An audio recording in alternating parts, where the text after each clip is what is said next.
All right, counting methods. We're going to talk about how we can count all the possibilities of something happening. If you ever watch the commercials for like Olive Garden or Applebee's, and they'll say, oh, you can choose one appetizer from this many and entrees and salads, and there are over 80 different ways. That's a counting method. We're seeing how many possibilities there are. So our first example, how many ways are there to flip 3 coins? This is the same thing as saying how many ways are there to flip a coin 3 times. Those mean the same thing. I'm going to list out the ways first. So we could say that we had all heads. Or we could have one tail, where that tail could come at the beginning, the middle coin, or the last coin. We could have 2 tails. They could come at the middle, split up, or both at the end. Or we could have all tails. So there are 8 ways to flip 3 coins. We also could think about it. For the first coin, there are 2 choices, heads or tails.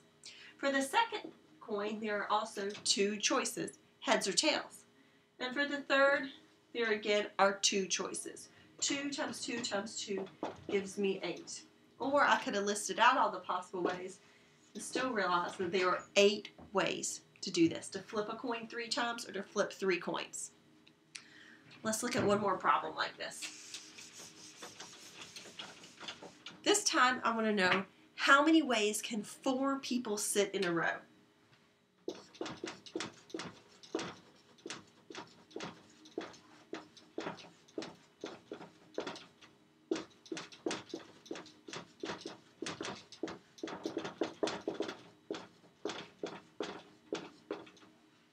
I'll do the math to start out with this one.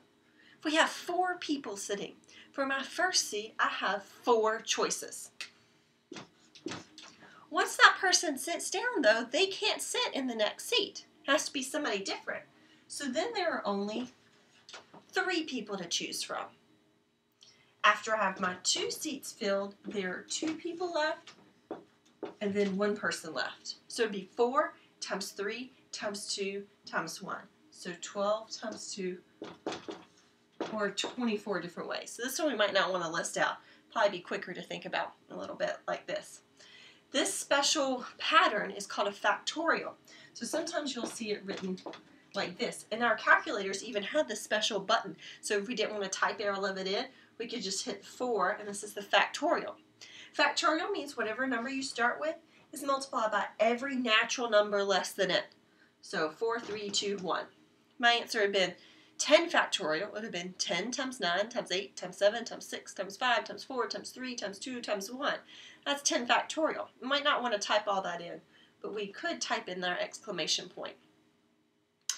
You can usually find this on your calculator wherever your probability section is. So you just type in 4, go find where your probability part of your calculator is, and grab that little symbol right there. It's already programmed in to calculate this.